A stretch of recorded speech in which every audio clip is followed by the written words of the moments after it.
Merci de nous faire confiance sur Kyondo Télévision. C'est un grand plaisir et une très grande joie de vous avoir très nombreux en train de suivre cet entretien. Aujourd'hui, nous allons aborder des questions. La première question, c'est concernant l'enseignement, mais aussi l'éducation en République démocratique du Congo. Nous allons lier cette question aux travailleurs ou encore au travail en République démocratique du Congo. Et pour vous, je reçois un acteur de développement. Avec lui, nous allons échanger. Il s'agit bien de Georges Milumbu. Avec lui, nous allons échanger sur cette question à qui j'ai dit bonjour et bienvenue. Merci beaucoup. Vous allez très bien? Oui, je vais très bien. Allez, on commence. Disons, au rythme du confinement. Ouais. Au rythme du confinement. Et on aborde la toute première question. C'est en rapport avec l'enseignement, bien sûr. Récemment, c'était la journée nationale de l'enseignement. Quel bilan dressez-vous en rapport avec l'enseignement en République démocratique du Congo actuellement? Nous avons un système qui fait rêver l'enfant du village vers la ville et de la ville vers l'Europe. Et ça fait que il y a vraiment un fossé entre la réalité de cette évolution. Lorsque l'enfant va en ville, il se trouve qu'il est toujours en retard. Il va en Europe, il trouve qu'il est en retard de ce qu'il a appris. Et donc, la réalité, c'est comme nous avons le téléphone aujourd'hui. Et si S10 vient ici, il faut apprendre les applications. Et donc, vous comprenez que nous sommes en retard par rapport aux pays qui développent, qui créent la connaissance. Parce que nous sommes dans une pyramide où l'Occident crée la connaissance, l'Asie fabrique cette connaissance, et nous, Afrique, donc le Congo, nous sommes consommateurs de cette connaissance. Et vous comprenez que nous ne pouvons qu'être en retard. Et cela va de soi dans notre système éducatif, et ça fait qu'il y a trop de chômeurs. Pour trouver solution à ça, à ces bilans-là, c'est pourquoi moi je conseille toujours qu'on crée, disons, une école entreprise. Pas des mémoires que nos étudiants écrivent des plagiats, mais qu'un étudiant travaille sur la solution à son problème. Moi, j'ai un jardin, comment trouver des solutions à produire davantage les légumes? La terre, le sol katangé, il faut produire avec des engrais. Comment faire pour produire davantage? C'est ce que seraient les études en termes de formation. Et comme il y a trop de minerais, comme il y a un sol fertile, beaucoup de nos diplômes seraient orientés vers la solution aux problèmes quotidiens, tels que nous formons nos diplômés jusqu'à aujourd'hui. Ça fait que la connaissance, elle est étrangère. Ce n'est que normal qu'on puisse aboutir à créer des études, une main-d'œuvre qui est mercenaire au Congo. Et voilà ce que je peux dire en termes du bilan. Oui, et en rapport avec vos propositions, parce qu'on va aborder cette question concernant les propositions que vous voulez que peut-être l'État congolais puisse mettre en place pour que les systèmes éducatifs de la RDC puissent répondre à la demande, à la main-d'œuvre locale. Et concernant le travail, on produit beaucoup d'étudiants qui finissent, qui ont leur diplôme de licence, mais sur le marché du travail, le marché d'emploi, ils ne sont pas là. Et il n'y a pas trop d'emplois, il y a plus de demandeurs d'emploi que les personnes qui doivent être employées, ou encore les emplois sont minimes, inférieurs par rapport à ceux qui demandent de l'emploi. Pour vous, est-ce que c'est un problème de l'État ou encore c'est un problème général? Disons, la responsabilité, elle est collective. L'État n'est pas flexible pour adapter les politiques au contexte congolais. Parce que nous avons élaboré une stratégie de développement de l'éducation ici au Congo qui va jusqu'en 2025. J'ai fait partie des experts qui avons élaboré cette stratégie. Mais l'État ne fait pas mieux pour mettre en œuvre cette stratégie et adapter les programmes scolaires ou académiques aux réalités congolaises. Là, ça fait partie de la responsabilité de l'État. Mais disons, de l'autre côté, ça fait partie de la responsabilité de l'étudiant lui-même. Les Congolais doivent se former. Beaucoup ne se forment pas. Tu es licencié, après ton diplôme de licence, tu fermes tout, tu jettes. Tu te promènes avec un papier et finalement, c'est comme une batterie neuve qui a été achetée, qui ne fait rien et ça va se décharger. L'étudiant lui-même doit se former parce que la grandeur du Congo, elle est constituée de l'individualité de chaque Congolais. Et c'est-à-dire que plus il y a des Congolais incompétents, c'est-à-dire c'est le Congo qui qui ne reflète que l'incompétence, qui ne reflète que la médiocrité qui est décriée. Et si chaque Congolais se forme avec une expertise et une compétence, c'est le capital humain congolais qui rayonne. Et c'est le Congo qui va de l'avant. Je peux vous... Aujourd'hui, il y a le cobalt qui se produit sur Katanga. Tous nous savons que le cobalt, c'est la matière disons, de la technologie moderne. Les batteries, on fabrique avec les coltans et consorts. Mais combien de Katangais peuvent fabriquer une batterie aujourd'hui? Vous voyez? Pourquoi? Donc en termes de capital humain, nous sommes zéro sur ce plan-là. Mais un petit Chinois peut fabriquer ça. Est-ce que ce n'est pas dans la mesure où les entreprises de fabrication se retrouvent à l'étranger, mais pas ici? Là, c'est la responsabilité de l'État qui ne met pas de moyens et qui ne simplifie pas les apprenants qui savent peut-être faire le batterie ou encore mettre en place une stratégie ou créer quelque chose. Mais comme il n'y a pas d'entreprise, vous allez le voir même pour les écoles techniques, on apprend la technique, mais pour pratiquer, ça a toujours été difficile. C'est pourquoi j'ai dit qu'il s'agit de la responsabilité collective. Oui. L'État peut déjà favoriser cela, mais aussi chaque Congolais individuellement. Vous voyez que moi, je suis doctorant en économie de l'éducation. L'économie de l'éducation, c'est un domaine qui n'existe pas dans les universités. C'est-à-dire que moi-même, j'ai pris l'initiative en tant que Congolais, je suis allé apprendre, je suis revenu. Et voilà pourquoi je contribue de ma manière au pays. Mais imaginez celui qui a fait la section, qui a fait la polytechnique ou consort, il se bat aussi pour aller apprendre dans les universités et il revient. Il peut aussi contribuer. Parce qu'il faut toujours attendre que l'État qui est absent, qui est démissionnaire, puisse tout faire. Rien ne peut se faire. Vous voyez, il faut que chaque Congolais aussi... la participation aussi des citoyens congolais. Donc, lorsque l'État est absent, que chaque Congolais s'assigne, qu'il apprenne mieux quelque chose, et il peut contribuer à faire quelque chose au pays. Il peut venir créer même les emplois. Imaginez si quelqu'un venait et quelqu'un qui connaît fabriquer les téléphones ici. C'est-à-dire qu'il va créer beaucoup d'emplois à plusieurs jeunes. Est-ce qu'il y a une république démocratique qui peuvent apprendre à travers lui. Mais s'il faut attendre que l'État démissionnaire, l'État qui a ses intérêts, disons, ses priorités ailleurs, dans les COP, dans des choses comme ça, 15 millions d'abord qui se détournent, vous voyez, c'est ça la priorité de certains leaders, non?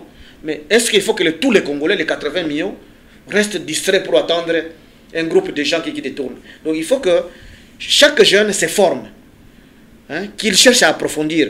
Certains me diront non, il faut des moyens. Mais les moyens, c'est dans la tête, et la crise de quelqu'un, c'est dans la tête.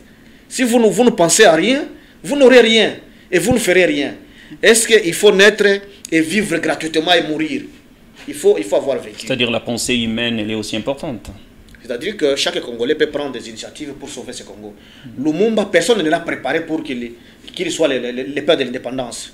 Kabila, personne ne l'a préparé pour faire arriver aujourd'hui à organiser les élections avec les moyens propres. Vous voyez que des Congolais comme ça, s'ils étaient nombreux, le capitalisme sauvage ne reviendrait pas ici au pays. Mais lorsqu'on a seulement des cas isolés, Lumumba défend contre l'indépendance, Kabila vient avec sa loi minière, il refuse, il chasse l'Occident pour organiser les élections avec les moyens propres. Vous voyez quelques résistances de quelques Congolais. Imaginez si on était nombreux qui portons cette flamme-là. Et pour porter ça, il faut que les Congolais se forment. Donc les bilans qui sont négatifs, ça ne relève pas seulement du gouvernement. Nous aussi, Congolais, parce que celui qui a été après Moïse Katumbi ici, s'il faut être sérieux, Moïse Katumbi, c'est un défi à tous les gouverneurs. Il a construit beaucoup d'avenir ici au Katanga. Si un gouverneur ne fait pas mieux, donc il devient, disons, une référence. Et s'il n'y a pas d'autres gouverneurs qui pensent, qui utilisent leur cerveau pour mieux faire Katumbi, donc nous allons reculer.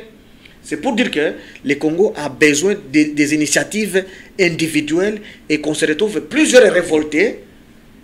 Et c'est ce qui fera que le Congo peut changer. Et l'indépendance politique que l'autre Lumumba nous a léguée, l'indépendance économique pour laquelle Kabila s'est battu, et l'indépendance de la connaissance pour laquelle moi je suis en train de me battre. Parce que jusque-là, nous ne sommes pas indépendants sur le plan de la connaissance. Nous apprenons l'histoire belge, l'Empire byzantin, pendant que l'Empire Lunda est appris seulement par... Vous voyez, mon cher, nous avons aux humanités 70% d'heures d'histoire. C'est l'histoire européenne. Vous pouvez vous imaginer? 20%, c'est l'histoire. Est-ce que vous ne pensez pas à une réforme du système éducatif actuellement? C'est ce que nous avons déjà proposé. Nous avons déjà coulé ça sous forme d'une stratégie qui est dans les tiroirs du ministère de l'EPSP. Mais ceux qui sont dans la gestion du pays ne portent pas une vision pour le devenir du Congo. Ça, j'assume ça. Et ça, il faut une bonne réforme pour qu'on ait des Congolais dignes et des bonnes mœurs qui portent le patriotisme. C'est ce qui fait qu'en Tanzanie, on forme un étudiant tanzanien. Au Rwanda, on forme un étudiant rwandais. Et au Congo, on doit former un étudiant congolais. On devrait en principe former un étudiant congolais, mais on forme un étudiant chauve-souris qui n'a pas d'identité. C'est pourquoi, que faire pour c'est pourquoi tu es gouverneur, tu ne vois que comment t'enrichir. Moi, à la place de plusieurs autorités, je réduirais mon train de vie. Les gouverneurs réduiraient ses frais de fonctionnement, les vice-gouverneurs, même tous ces ministres. Comme ça, on rationalise la gestion des ressources. Les missions inutiles qui se font, les budgets de fonctionnement de notre gouvernement, c'est 46% des budgets de fonctionnement. Quel pays doit fonctionner comme ça? C'est-à-dire que ces budgets doivent être aussi alloués à l'éducation. C'est-à-dire qu'on doit aussi permettre aux apprenants de... La réforme du programme scolaire, c'est 200 000 $ par an. Vous comprenez? Mais personne n'y pense. Mais vous trouverez que, disons, une autorité ici, il a 150 000 $ par mois comme frais de fonctionnement. Vous pouvez vous imaginer des pays comme ça. Donc, même les Canadiens peuvent initier des réformes des programmes ici pour que les Congo imitent. Vous voyez, lorsqu'on avait publicité Moïse comme le meilleur gouverneur, c'est parce qu'il avait fait ce qu'il avait fait. Mais pourquoi ne pas initier des réformes ici? Vous voyez, un infirmier, il est ministre de l'éducation, qu'est-ce qu'il va faire? Il doit d'abord oublier ses seringues. Vous parlez de chacun à sa place, selon la méritocratie. Nous avons déjà un faible capital humain. Nous avons 85% de chômeurs. Ça fait que le seul secteur qui offre les emplois facilement et gratuitement, c'est la politique. On peut devenir gouverneur, ministre, parce que l'état des droits ne signifie pas seulement les magistrats. Il faut toute une population qui porte ça, qui transfère cette équilibre-là aux autres. Et c'est à ce moment-là que l'état des droits va être un état d'esprit. Mais sinon, ça risque de rester comme un discours, surtout que le système éducatif n'est pas pris au sérieux. Oui, on aborde la question qui cadre avec l'emploi, parce que vous aviez parlé tout à l'heure d'une main-d'œuvre extérieure, et pourtant il y a beaucoup de Congolais qui ne travaillent pas. Et vous aviez incriminé aussi, en quelque sorte, l'université qui ne forme pas les travailleurs, mais qui forme les détenteurs de diplômes. Est-ce qu'un étudiant peut-il commencer toujours à aller demander de l'emploi au lieu de créer lui-même l'emploi? C'est possible. Moi, je donne toujours un exemple. J'enseigne, je donne des cours aussi. Par exemple, à la faculté de psychologie et d'éducation, il y a un cours qui s'appelle élaboration et évaluation des projets.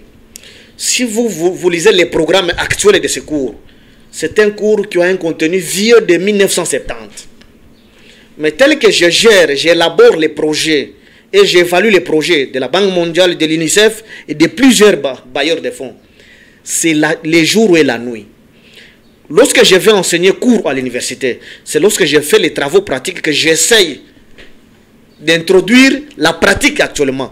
Et ça me met en conflit avec mon mentor. Donc les soi-disant professeurs qui est déjà un grand professeur. Vous comprenez le problème. La responsabilité de l'étudiant est où? L'étudiant doit s'efforcer. C'est pourquoi je dis l'étudiant doit se former. Il doit s'informer. Au lieu de se limiter aux vieilles syllabus disons de certains professeurs qui n'actualisent pas leurs connaissances. L'étudiant doit s'intéresser à ce qui se passe ailleurs. Mais les étudiants actuellement, ils lisent difficilement. Vous trouverez un étudiant, il termine l'année académique sans avoir fini un seul livre du début à la fin. Cet étudiant-là, c'est quel est diplômé? Même s'il devient gouverneur, il ne fera rien. Il portera des bonnes cravates et des bonnes vestes, mais en lui, il ne fera rien. Et il y a plein d'autorités comme ça, qui ne maîtrisent rien. D'abord, ils ont triché avec leur mémoire, ils n'ont pas été de bons étudiants. Et c'est pourquoi moi je suis en train de recommander, il faut que la culture de l'effort rentre dans les Congolais. Les Congolais n'ont pas le goût de l'effort. Vous voyez, c'est pourquoi la tricherie aide beaucoup d'étudiants, le clientélisme aide beaucoup d'étudiants, le tribalisme aide beaucoup d'étudiants. Oh, c'est ça même, le vide du goût de l'effort. Et ça, c'est une culture qui doit revenir. Et pour revenir, il faut un vrai renouvellement de la classe. Que ce soit en politique, il faut renouvellement. Donc, dans toutes les plateformes, FCC, Cash, je ne sais pas moi quoi, la Mouka, on doit renouveler la classe politique. Dans les universités, on doit renouveler également, hein, non seulement la connaissance, mais aussi les compétences.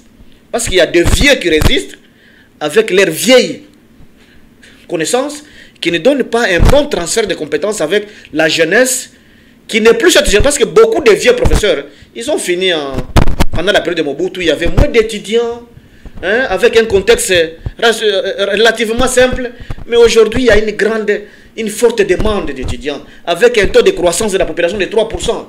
Nulle part dans ce vieux pays-là qu'on est entré, parce qu'ils se disent, moi j'ai fini en Sorbonne.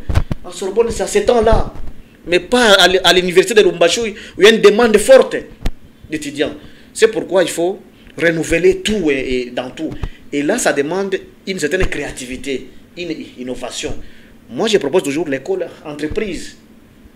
Il n'y a pas beaucoup de bibliothèques. Nos bibliothèques sont dépassées. Beaucoup d'universités n'ont pas de bibliothèque. Comment on peut former, disons, des experts?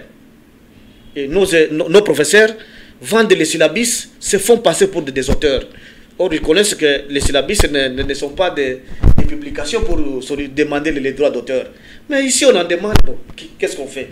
C'est un système qu'on crée comme ça. Donc, c'est pour dire que le mal est tellement profond qu'il faut renouveler. En politique, renouveler la classe politique et renouveler ça sérieusement. Et que ce soit dans le domaine académique, renouveler également, hein, en procédant par des réformes. Il y a une stratégie de réforme que nous avons élaborée, qui va jusqu'en 2025, qui est dans les tiroirs. Est-ce que les universités lisent? Je ne sais pas. Est-ce que les autorités provinciales lisent pour s'approprier aussi de ça et faire ce qu'ils peuvent faire? Je ne sais pas. Vous voyez? Et encore, cette mesure de gratuité qui sacrifie le devenir du pays, c'est une bonne mesure. Je ne suis pas contre la mesure de la gratuité. Il faut la gratuité au Congo. Mais comment prendre cette mesure? Moi, je propose une gratuité sélective. Il ne faut pas que l'enfant du gouverneur soit bénéficie aussi de la gratuité comme l'enfant de la maman qui vend la braise. Vous voyez? Parce que nous avons peu de ressources. S'il faut que tous les enfants de ceux qui peuvent payer ne payent pas. C'est-à-dire que ce sont les ressources qui échappent à l'État. Vous voyez cette culture de manque, de culture de dignité. Moi, je ne peux pas accepter que mon enfant puisse étudier gratuitement. Parce que c'est volé pour l'État congolais. Je dois contribuer de ma manière. Parce que lorsque je paye dans une école privée, l'école privée paye des taxes. Vous voyez? Mais cette maman-là, qui ne peut pas payer, c'est cette maman-là qui a droit, son enfant a droit de la gratuité. Comme ça, cet enfant-là peut participer dans la même salle de classe que mon enfant, que l'enfant du gouverneur. Vous voyez comment est-ce qu'on va créer un monde de paix? Un monde de compétences égales et d'opportunités égales. Vous voyez, donc le mal est trop profond. Parce que cette mesure ici, elle est purement propagandiste. Moi, je ne la soutiendrai jamais, disons telle qu'elle s'applique. Parce que nous avons déjà un capital humain faible. Vous voyez qu'il y a beaucoup de chômeurs. Ils ne chôment pas parce qu'ils ne veulent pas travailler. Parce que beaucoup se terminent, ils ne savent pas ce qu'ils doivent faire. Voilà, beaucoup se réfugient dans les cabines, dans les cambismes. C'est pas qu'il n'y a pas de travail. Il y a beaucoup qui ne savent pas faire. Parce que quelqu'un qui a fini des études, des très bonnes études, il peut prendre des initiatives. Allez, actuellement, on entame petit à petit vers la fin de cet entretien. Votre conclusion?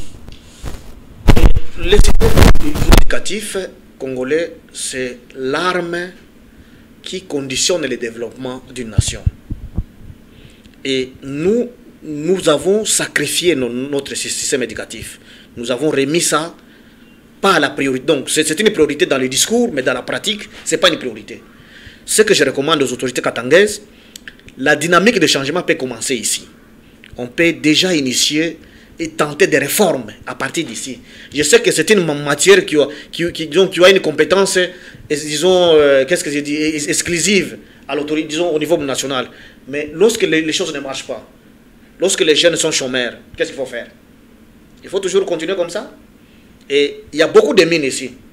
60% d'employés sont disons, des étrangers. Est-ce qu'il faut continuer comme ça? Beaucoup d'enfants ne savent pas lire au primaire. Est-ce qu'il faut continuer comme ça? C'est quel l'avenir de la province? L'étranger va venir nous occuper sans guerre, sans conflit.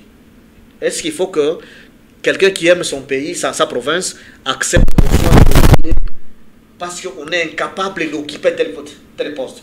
Parce que les postes techniques, il n'y a pas de tribalisme, hein, il n'y a pas de régionalisme. C'est celui qui est compétent qu'on recrute. Et toutes les structures internationales qui sont basées ici, on recrute sur base des compétences. Combien de Congolais postulent et de Katangais postulent et sont recrutés sans recommandation? Le pourcentage est trop faible. Et devant des questions comme ça, pourquoi se sentir à l'aise être gouverneur ou ministre sans rien faire? Vous voyez, les discours ne suffisent pas. Il faut passer à l'acte pour que les défis d'un bon système éducatif adapté au Congo, avec une connaissance congolaise, pour que les Katanga soient indépendants, que les Congo soient indépendants, comme l'a voulu Lumumba, comme l'a voulu Joseph Kabila. Et je pense que Félix aussi, il s'engage peut-être dans cette dynamique. Et nous sommes déjà là pour l'indépendance de la connaissance. Et nous souhaitons que la politique priorise ça comme la Chine l'a fait. Comme les États-Unis, toutes ces puissances-là, ces pays puissants, sont puissants parce qu'ils valorisent la connaissance. Parce que nous sommes à l'ère de l'économie des connaissances. C'est celui qui connaît qui dirige l'autre. Les vaccins nous ont imposés ici. Nos enfants sont vaccinés, on ne sait pas pourquoi ils ne peuvent pas. C'est parce que ceux qui connaissent nous expliquent, nous, que c'est bon pour la santé. C'est bon pour la santé. Est-ce qu'il faut continuer comme ça? Vous voyez que c'est une honte, hein, devant d'autres peuples qui doivent... Nous devons subir la volonté des autres peuples. Le coronavirus est là. On est impuissant, on nous dit, confinez-vous, parce que la France a commencé. On se confine aussi. Vous voyez, portez les masques, nous en portons aussi. Est-ce que nous venons avec l'alternative? C'est l'école qui doit venir avec l'alternative. C'est là que se trouve mon souci. Nous sommes incompétents de réagir en tant qu'Afrique, en tant que Congolais, parce que nous subissons la connaissance des autres. Est-ce qu'il faut continuer comme ça? Moi, je ne me sentirais pas à l'aise d'être gouverneur ou ministre de l'Éducation et qu'il n'y ait pas de gens, qu'il n'y ait pas plusieurs docteurs comme celui qui est allé créer le médicament, disons, au Madagascar. Je serais mal à l'aise. Vous voyez, moi, je serais content qu'on ait plusieurs Congolais comme ça qui se distinguent dans plusieurs domaines. Donc, le souci, c'est que l'autorité priorise l'éducation. Parce que l'éducation, c'est l'arme fatale pour changer la pyramide, créer une classe moyenne, créer et transformer ces ressources nombreuses au Katanga en richesse. D'accord, c'est un grand plaisir, une très grande joie pour vous téléspectateurs. Vous venez donc de suivre cet entretien. Nous disons merci à notre invité, M. Georges. Nous vous disons merci d'avoir accepté notre invitation. C'est moi qui vous remercie particulièrement et je remercie les téléspectateurs pour leur temps. Et je pense que ça ne sera pas la dernière fois. On va prochainement aborder d'autres questions. Je pense qu'ils vont nous offrir encore l'opportunité de nous suivre. Allez, d'accord. Nous disons merci à John Hassani Djembo qui est du côté de la caméra et qui nous a permis pour que cette émission soit bien réalisée. On se retrouve la fois prochaine avec le même et réel plaisir sur Kyondo Télévision. À très bientôt.